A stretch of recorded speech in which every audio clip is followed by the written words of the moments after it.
सुबह की हल्की सुनहरी धूप जब कमलपुर गांव के तालाब पर पड़ी तो पानी सोने की तरह चमक उठा। खेतों में सरसों के पीले फूल हवा में झूम रहे थे। गांव की शांति के बीच एक बड़ा घर था, जहां हर दिन की तरह आज भी ऊंची आवाजें गूंज रही थीं। वह घर था हरिराम का, जो गांव का संपन्न व्यापारी था। आंगन में खड़े होकर वह गरजा, सोहन, कब तक आराम करेगा? सूरज निकल आया है और तुझे काम की फिक्र नहीं। सोहन, उसका छोटा भाई, धीरे से बाहर आया। भैया, मैं अभी दुकान पर जाने वाला था। हरिराम ने ताना मारा। जाने वाला था? यही सुनता हूं रोज। मैंने तुझे सहारा दिया, घर दिया, वरना तू क्या करता? पास खड़ी उसकी पत्नी लता बोली, जी, आप सही कहते हैं। गांव वाले हंसते होंगे कि बड़े भाई कमाता है और छोटा मुफ्त की रोटी तोड़ता है। सोहन चुप रहा। बचपन में माता पिता के जाने के बाद हरिराम ने ही उसे पाला था। वह एहसान मानता था, इसलिए जवाब नहीं देता था। उसकी पत्नी मीना दरवाजे के पीछे खड़ी सब सुन रही थी। उसकी आंखों में दर्द था, पर होंठ खामोश। जब दिल में अहंकार जगह बना लेता है, तब रिश्तों की आवाज दब जाती है। दोपहर तक आसमान में काले बादल छा गए। गांव के बुजुर्ग रघुनाथ बोले, आज तेज तूफान आएगा, सब संभल कर रहना। हरिराम ने जल्दी से कहा, सोहन, गोदाम के दरवाजे अच्छी तरह बंद कर देना। मेरे अनाज को कुछ नहीं होना चाहिए।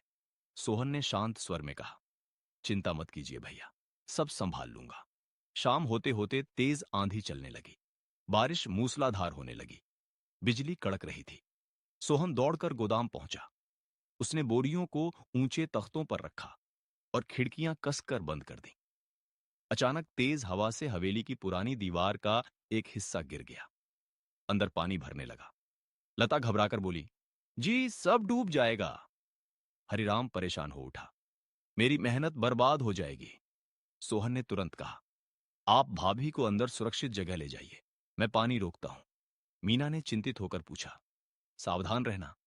सोहन ने दरवाजे पर बोरी लगाकर पानी का बहाव मोड़ दिया। वह भीग गया, हाथ छिल गए, पर उसने हार नहीं मानी। गांव वाले भी मदद के लिए आ गए। कुछ ही देर में पानी का बहाव रुक गया। सुबह जब तूफान थमा, हरिराम ने देखा कि गोदाम सुरक्षित था।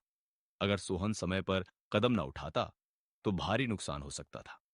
हरिराम कुछ देर चुप रहा, फिर धीमी आवाज में बोला, सोहन, मैंने तुझे हमेशा कम समझा, लेकिन कल तूने साबित कर दिया कि तू इस घर की ताकत है। सोहन ने विनम्रता से कहा, भैया, ये घर आपका है, इसे बचाना मेरा भी कर्तव्य था। लता की आंखें नम हो गईं। हमसे गलती हुई, हमें माफ कर दो। मीना ने पहली बार मुस्कुराते हुए कहा, परिवार साथ हो तो हर तूफान छोटा पड़ जाता है।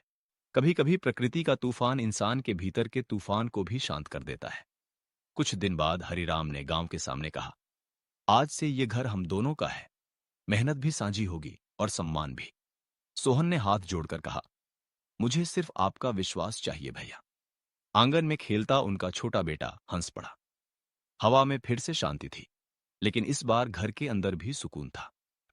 दौलत से बड़ा रिश्ता होता है और अहंकार से बड़ा अपनापन। जो समय पर अपने को पहचान ले, वही सच्चा धनवान कहलाता है। से और भी कहानी के लिए हमारे चैनल को लाइक, सब्सक्राइब और बेल आइकॉन को ऑल पर सेट करके शेयर और कमेंट करें।